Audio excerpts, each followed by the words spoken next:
नमस्कार. पत्रकार हेमंत सुशीला श्रीराम जोशी. अनेक तरुण मुलं असे असतात की पोरगी पटवण्यासाठी ते क्लुप्ती किंवा युक्ती डोक्यातून काढतात.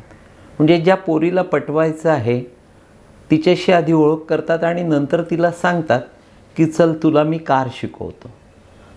मग ती पोरगी स्टेअरिंगवर बसते आणि हे तिच्या बाजूला खेटून बसतात. तिला सहकार्य करतात, तिचं स्टेअरिंग उजव्या डाव्या बाजूला सरळ व्यवस्थित करतात. थोडक्यात काय की तिला कार चालवता येत नसते पण हे तिला गाईड करतात. आणखी एक उदाहरण तुम्हाला देता येईल की समजा उद्या एकनाथ शिंदेंना राजकारणाचा कंटाळा आला आणि ते साताऱ्याला शेती करायला निघून गेले. त्यांच्या उपमुख्यमंत्रीपदाची जबाबदारी जर चुकून लताताईंवर टाकली, त्यांच्या पत्नीवर टाकली, तर त्या 100% एकनाथजींची बरोबरी करू शकणार नाहीत. किंवा उद्या फडणवीस साहेब दिल्लीत गेले आणि ठरलं की अमृताताईंना मुख्यमंत्री करायचं, त्या देवेंद्र पद्धतीनं कारभार हाकणार आहेत का? 100% शक्य नाही. तिकडे एकनाथजींना किंवा इकडे देवेंद्रजींना सतत त्यांना सांगावं लागेल कुठल्या पद्धतीनं कामं करायची ती. सुनेत्रा पवारसुद्धा नवीन होत्या आणि त्यांच्या राजकारणाची मर्यादा बारामती पलीकडे कधीच नव्हती. त्या ठिकाणी त्या थोडंफार सामाजिक काम बघायच्या, राजकारणातही थोड्याफार रमायच्या. पण बाजूला स्टेअरिंगच्या बाजूला अजितदादा बसलेले असायचे. त्यांचं वेळोवेळी सुनेत्रा वहिनींवर लक्ष असायचं. ते कोणत्या पद्धतीनं बोलायचं, काम करायचं, वेळोवेळी मार्गदर्शन करायचे. त्यामुळे वेळ निघून जायची. आता दादा नाहीत आणि अचानक याच सुनेत्रा पवारांवर थेट उपमुख्यमंत्री पदाची जबाबदारी आली आहे. क्षणार्धामध्ये म्हणजे शपथ घेतल्यानंतर लगेच पुढल्या काही महिन्यांमध्ये प्रदीर्घ अनुभव असलेला 30, 35, 40 वर्षांचा राजकीय अनुभव आणि सत्तेतला अनुभव असणाऱ्या अजितदादांशी सुनेत्रा पवारांचं कंपेअर करणं 100% अशक्य. पुढले अनेक वर्ष त्यांना प्रति अजितदादा म्हणून तयार होण्यासाठी वेळ घ्यावा लागणार आहे. त्याशिवाय त्या प्रति अजितदादा होणार नाहीत, किंवा अजितदादांची बरोबरी सत्तेच्या शेवटापर्यंत त्या कदाचित करू पण शकणार नाहीत. या उलट अतिशय कठीण परिस्थितीमध्ये त्या उपमुख्यमंत्रीपदाची आणि त्यांच्या पक्षाची धुरा सांभाळत आहेत म्हणून त्यांचं आपण कौतुक करण्याऐवजी काँग्रेसनं त्यांना गुंगी गुडिया म्हटलं आहे. किंवा पक्षांतर्गत वादामध्ये दर दिवशी त्यांच्या सभोवताली नवनवीन डोकेदुखी तयार केली जाते. पक्षांतर्गत ज्यांना सुनेत्रा पवारांपेक्षा मोठं व्हायचं आहे, किंबहुना आता दादा गेले त्यामुळे सुनेत्रा पवार आणि त्यांच्या दोन्ही मुलांना आपण सहज बाजूला सारून आपल्याला सारी सूत्र हाती घेता येतील, अशा काही सुप्त इच्छा प्रफुल्ल पटेल पद्धतीच्या नेत्यांच्या मनात येणं स्वाभाविक आहे. आणि त्यामुळे ते दर दिवशी काहीतरी सुनेत्रा पवारांसभोवताली पक्षांतर्गत कटकटी निर्माण करतात. त्याहीपेक्षा महत्त्वाचं, याच राष्ट्रवादीमध्ये येऊन आपण सारी सूत्र हाती घ्यायची आणि सुनेत्रा पवार त्यांच्या 2 मुलांना बाजूला सारायचं, अडगळीत टाकायचं, हाही क्रूर विचार कोणाच्या मनात आहे तुम्हाला चांगलं ठाऊक आहे.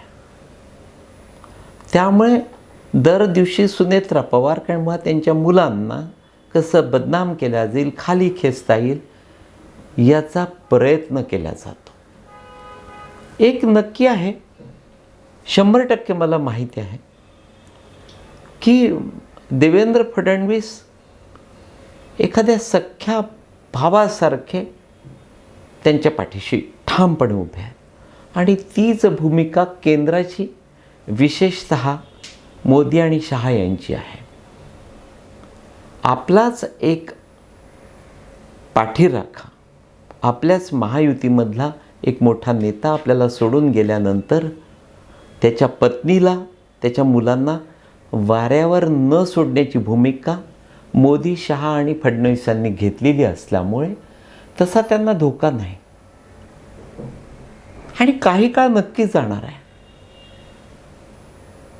अगदी या क्षणी मी व्हिडिओ करत असताना माझ्याकडे 2 सुंदर बातम्या आल्या. मला त्यांचं त्यावर कौतुक वाटलं.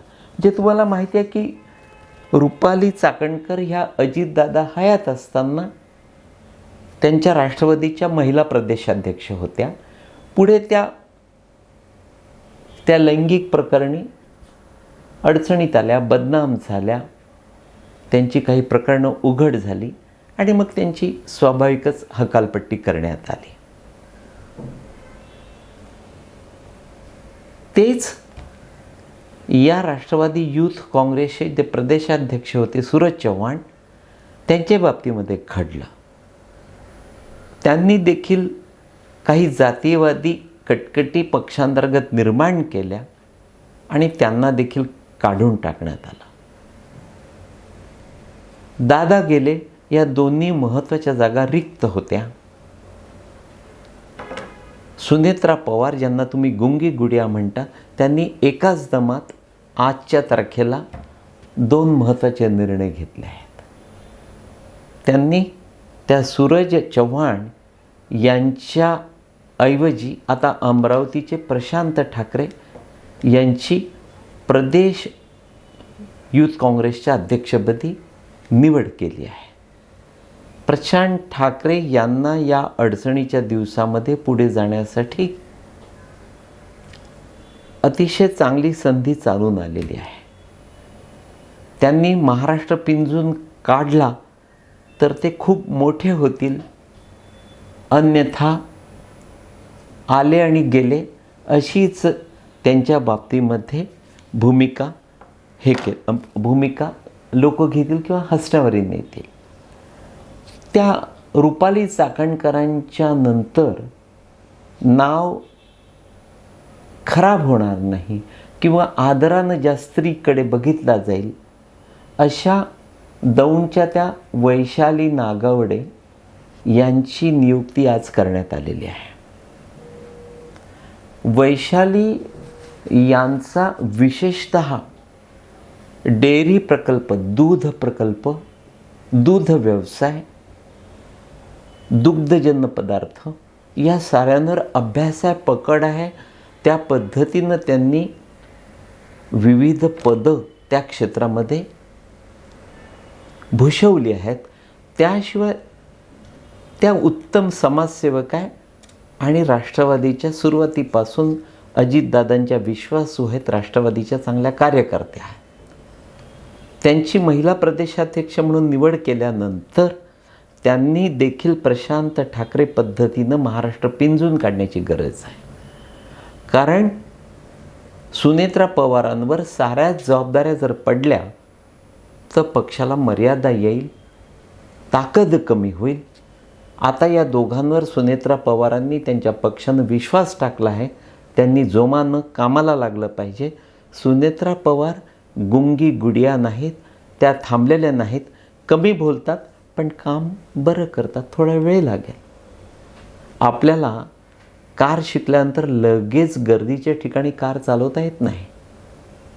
आपण एखादं मैदान गाठतो, त्या ठिकाणी कार, सायकल, स्कूटर चालवतो, 4-2 वेळा पडतो, लागतं, खरचटतं आणि हळूहळू 4-2 वर्षाचा अनुभव आल्यानंतर मग आपण त्यात एक्सपर्ट होतो. सुनेत्रा पवारांकडे त्याच पद्धतीनं जर बघितलं तर पक्षातल्या नेत्यांची पण डोकेदुखी किंवा पोटदुखी वाढणार नाही. आणि शरद पवारांनी देखील आपल्या कुटुंबातली आपल्या लेकीसारखी एक पुढे जाते आहे म्हणून प्रत्यक्ष अप्रत्यक्ष त्यांच्या पाठीशी उभं राहण्याची गरज आहे. फडणवीस प्रदेशाध्यक्ष झाल्यानंतर मुख्यमंत्री झाले, उपमुख्यमंत्री, त्यानंतर पुन्हा मुख्यमंत्री. या काळामध्ये त्यांच्या विरोधात भारतीय जनता पक्षाचे या राज्यातले जे मोठे नेते विरोधात केले. उघड उघड त्यांच्यावर टीका करायला लागले, त्यांना त्रास द्यायला लागले, अपमानित करायला लागले. मित्रांनो, तुम्हाला ठाऊक आहे की विरोध करणारे, त्रास देणारे, त्यांच्या पायात पाय अडकवण्याचा प्रयत्न करणारे, त्यांच्यावर जेलस असलेले, त्यांच्यावर कडवट टीका करणारे, ते सारेच्या सारे बाजूला पडले, अडगळीत सापडले. त्यांचं नेतृत्व संपलं आणि फडणवीसांनी त्या साऱ्यांपेक्षा कितीतरी मोठी झेप घेतली. नुकसान कोणाचं झालं? ज्यांनी फडणवीसांवर, जेव्हा त्यांची बिगिनिंग होती स्टेट पॉलिटिक्सची, त्यांच्यावर टीका केली. फडणवीस नौखे होते, नौखी गाडी चालवायला लागले होते, पण त्यांना अनुभव आला आणि त्यांची कार जोरात पुढे निघून गेली. इतर सारे मागे पडले. नुकसान त्या टीका करणाऱ्यांचं, शिव्या देणाऱ्यांचं, त्रास देणाऱ्यांचं झालं. तीच अवस्था उद्या राष्ट्रवादीच्या पक्षांतर्गत विरोधकांची होईल. सुनेत्रा पवार काही वेळ घेतील. त्यांना एकाच वेळी पक्ष आणि पद दोन्ही समजावून घ्यायचे आहेत. उपमुख्यमंत्रीपद त्यांना समजावून घ्यायचं आहे, जे अतिशय क्लिष्ट आहे, टॉपचं पद आहे.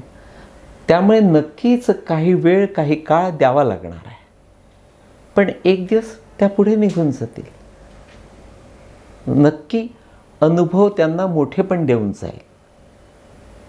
त्यातूनच जेव्हा गुंगी गुडिया म्हणून त्यांचा उल्लेख काँग्रेसनं केला, फडणवीस आणि एकनाथ शिंदे दोघांच्याही तळपायाची आग मस्तकात गेली आणि सख्या मोठ्या भावांसारखे ते या सुनेत्रा पवारांच्या पाठीशी ठामपणे उभे राहून विरोधकांचा त्यांनी समाचार घेतला. मित्रांनो, दृश्य चांगलं आहे. बघूया पुढे काय घडतं ते. तूर्त एवढंच.